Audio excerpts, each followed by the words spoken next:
It was in June 2014 when the new government came in. They established a new ministry, the Ministry for Skill Development and Entrepreneurship, headed by Mr. Raju Pratap Rudy. At that point of time, I was sure that our Prime Minister will come out with the scheme for startup. But it was only a timing difference. I was thinking that the Prime Minister might come out within a month or two, but Prime Minister was strategic in bringing this initiative in January 16, 2016.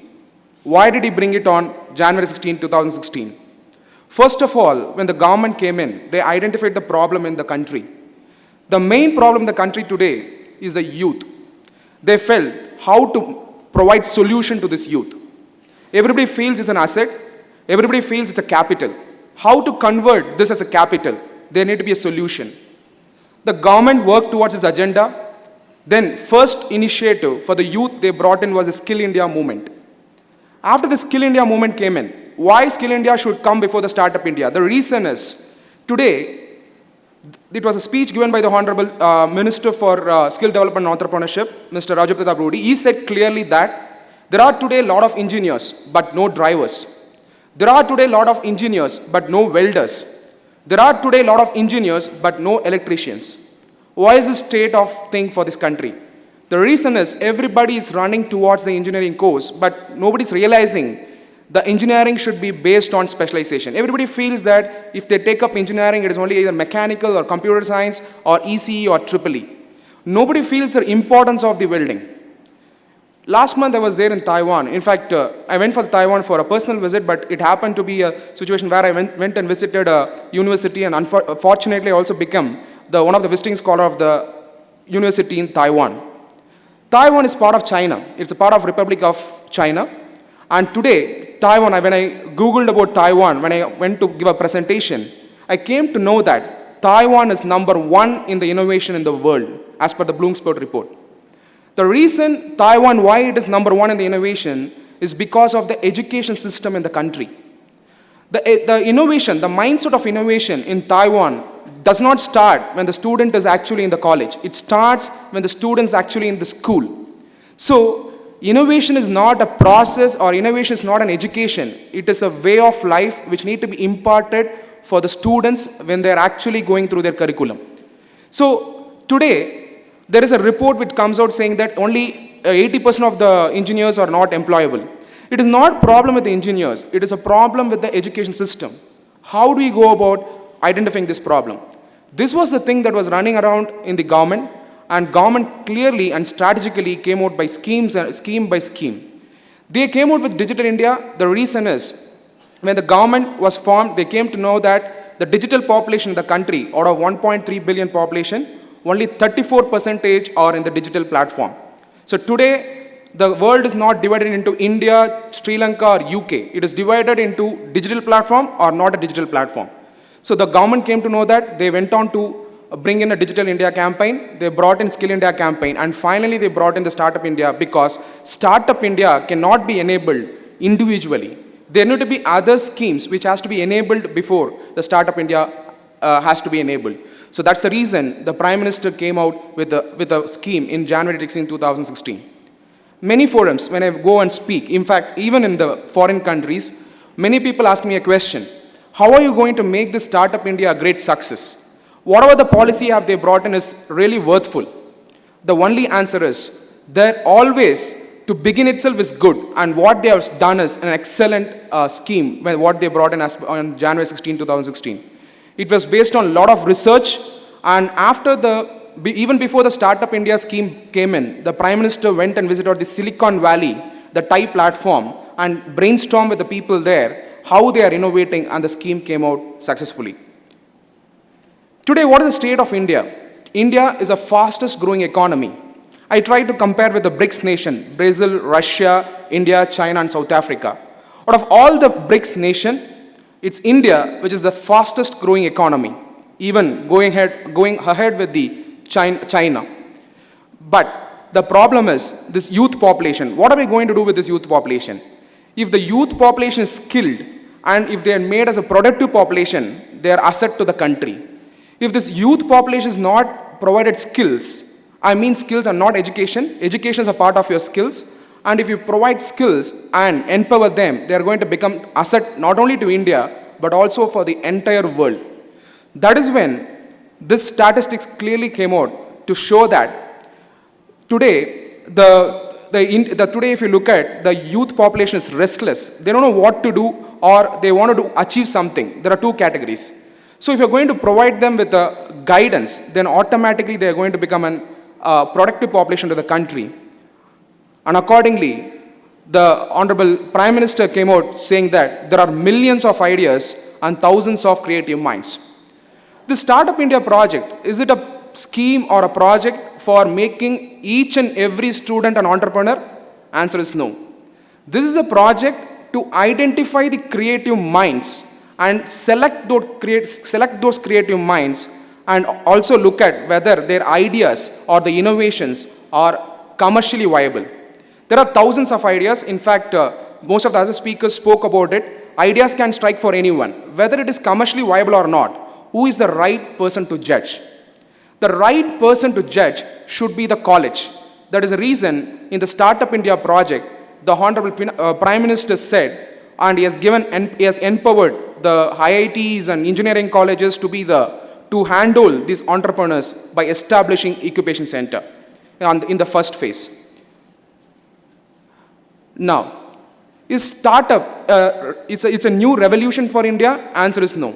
Take an example of Coimbatore. There are humpty number of examples of companies which are highly successful. I was in the last week, I was in Namakkal. Namakkal is a hub for transporters. Nobody encouraged them. It so became, in culture of Namakkal, today there are about 15,000 fleet of lorries in Namakkal, which is nowhere there in any part of the world. And it's a transportation hub. So, for example, Tirupur accounts for about 35,000 crores export out of India and accounts for about, being a chartered accountant, I have to tell this figure, 600 crores of tax the commissionerate reports to the government.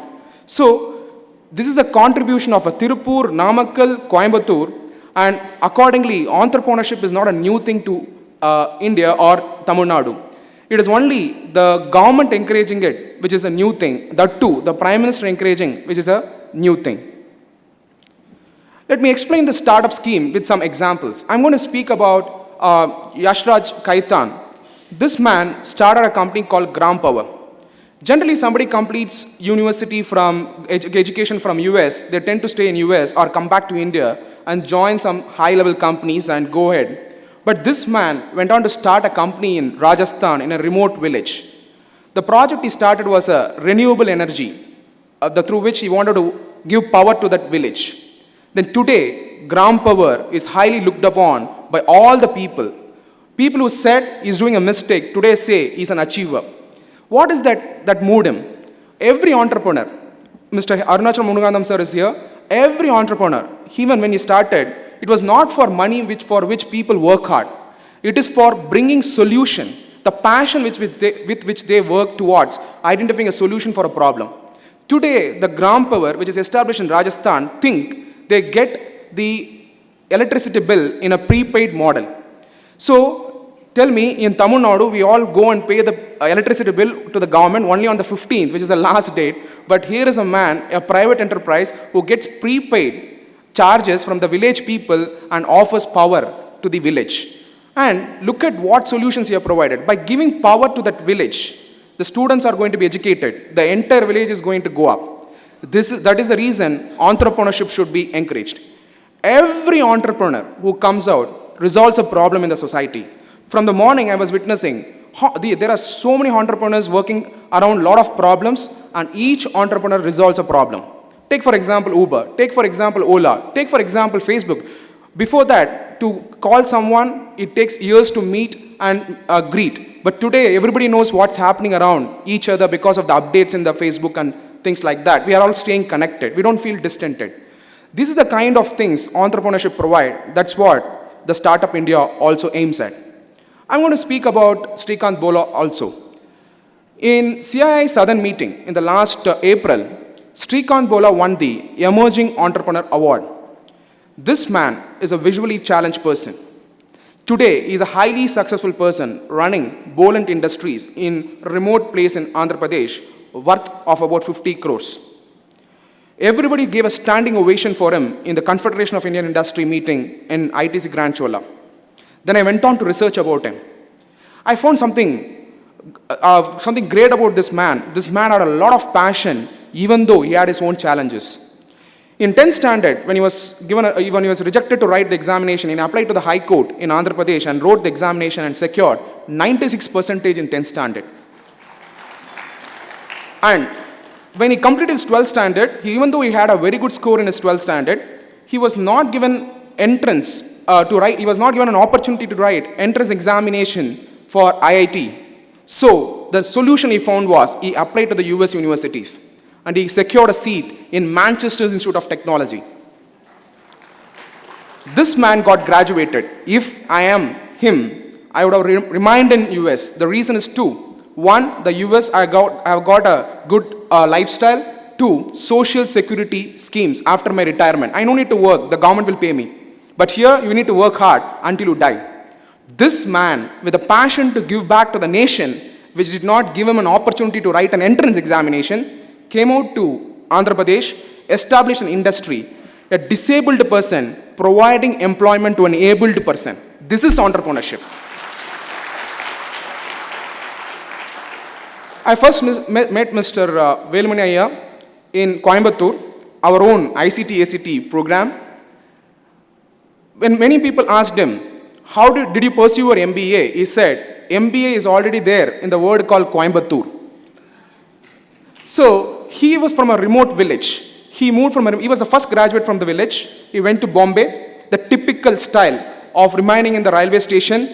That's what many people said, if you go to Bombay and sleep in a particular platform, I think you can become Shah Rukh Khan and like Velumani. I tried but couldn't, that's a different issue. But Velumani sir went to Bombay and he was working in as one of the government organization as a research fellow. And then subsequently, he quit his job. Neither quit his job, he did not even inform his wife. He went and resigned out of the company. And then only in the late night, he told to his wife that he has resigned. That's what he says. When you're an entrepreneur, you should not discuss, you should decide.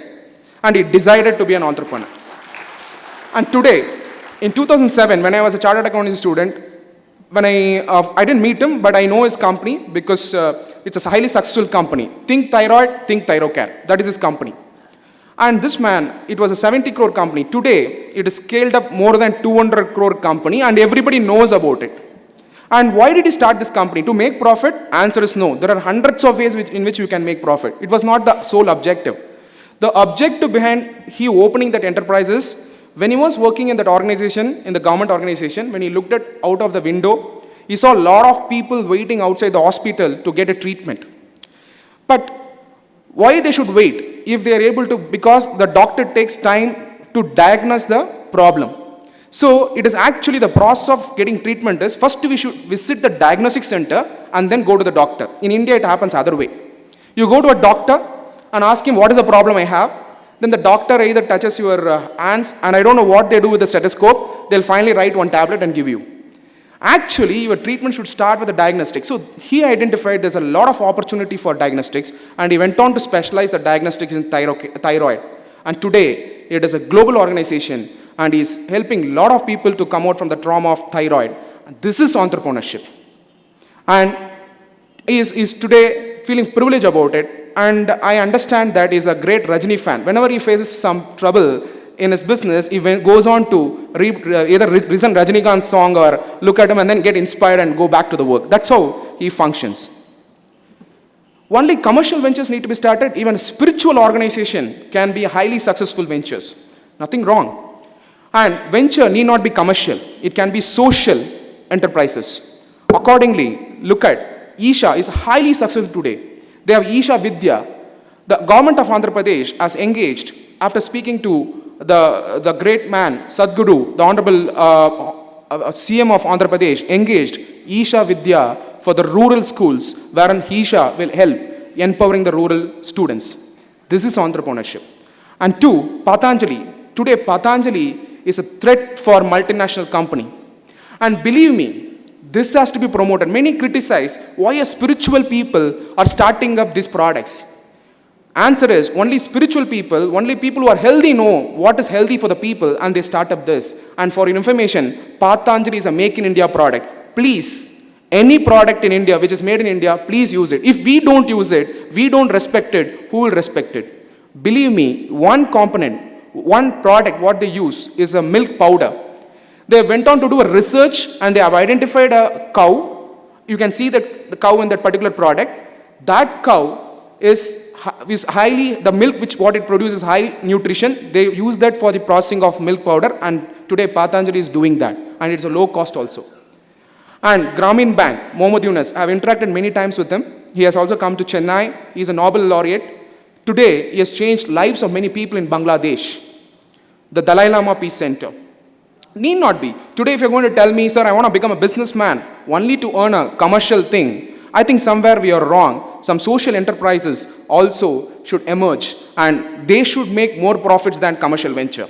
It was the wording told by the Nobel laureate Mohammad Yunus. He told, when a social business is run, there should be an engine called profit, because then only it will sustain for future. This is entrepreneurship.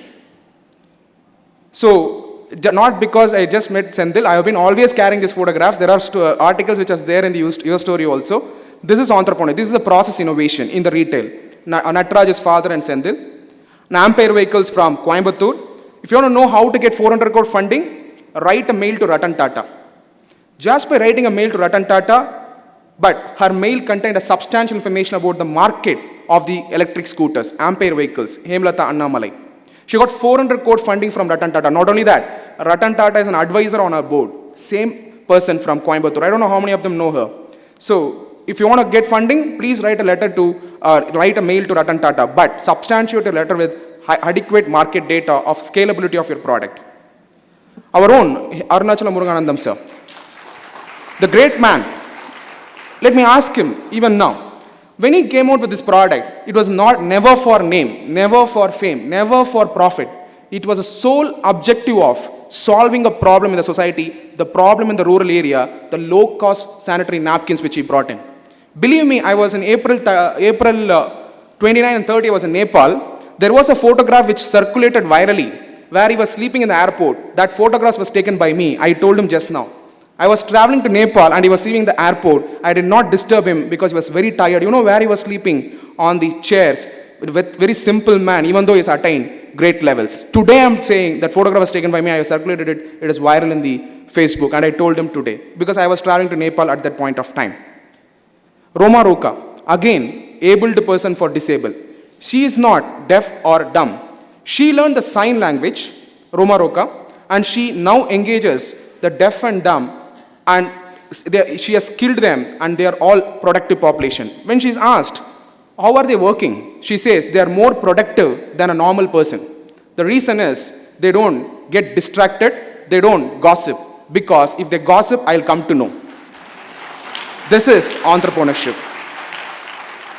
So, entrepreneurship has to be developed in the nation. The government of India, under the able leadership of the Prime Minister, is doing extremely great job. Today, the brand India is very, very high. And how to develop this entrepreneur? Simple solution. If a child comes to you and says, Amma, Appa, this is a new thing I found. Don't scold her to read the old history books. That is already old. History is already old. Please encourage that student. Please encourage that child to think more. What is that? Please ask her with a compassionate heart, he or she, and she will develop more ideas. And that is the only secret of entrepreneurship. Encourage that idea creation. Develop that. Empower the child, and automatically entrepreneurship will develop in the country. That is the pre-startup. Pre-startup doesn't start in college. It starts in the home. Every faculty here is a parent. So parents should empower first, and automatically the startup phase will come, and growth phase is where he gets a recognition and funding from all the top investors in the world. So there are a lot of success stories behind India: Flipkart, Snapdeal, Ola, Paytm, Oyo, Grofers, Urban Ladder, and Redbus. So idea creation, validation, product development and traction, and financing, scaling up, and business model optimization and return to investors. This is the phase of entrepreneurship where the colleges has to come out through proper education system and bring all this process as part of their incubation. And when somebody incubates a business, please help them with full heart. And what they learn in the syllabus, I understand that today, the state of the engineering education is, what I understand is 70% is outdated. And we are still teaching and we are feeling proud to get the CGPA. I think that is where the change in the mindset should come. We should encourage thinking process along with education, normal educational degree. Finally, before I conclude, if you don't build your dream, someone else will hire you to help them build theirs. It's a wording by Dhirubhai Ambani. So the point what I want to drive here is how they can first of all dream. The power to dream can be given only by the faculties. Believe me, today whatever I am, my contribution of my parents is definitely there. The second, the contribution of my faculties, anybody for that matter. So the teacher makes all the difference. We're all on the other side where we are teachers, where we need to make the students to dream big. Then only he will dream and build his own organization. Otherwise, US or UK or Germany or Japan will hire them and they will never be in India. So, my dear elders and all the mentors here for a lot of students, I think we should think about it. Simple. Finally, ICTACT is a highly successful startup. I still remember when they started, I read their story and I have seen interviews of Sathya Kumar sir. When they started, what struggles they faced and how they went on to justify for each college. And today, you look at the crowd, this is entrepreneurship. This is entrepreneurship. And innovate, collaborate and educate. Innovation should happen, collaboration should happen, and education should happen, where ICTACT is doing a wonderful job. Today they are going overseas to take Indian education and link up our Indian education with the companies overseas. I'm seeing their activities. Definitely this is a highly successful enterprise. And thank you so much for this opportunity. I first thank Sathya Kumar sir, the CEO of the ICTACT, 2, Anbuthambi sir, and 3, the most important person, the Suresh Babu sir, for bringing me this platform. And this is a dream which I realized to speak. Hope I added value to all you people. Produce a lot of entrepreneurs and make them successful. Let's take India to a greater level of success. Thank you so much.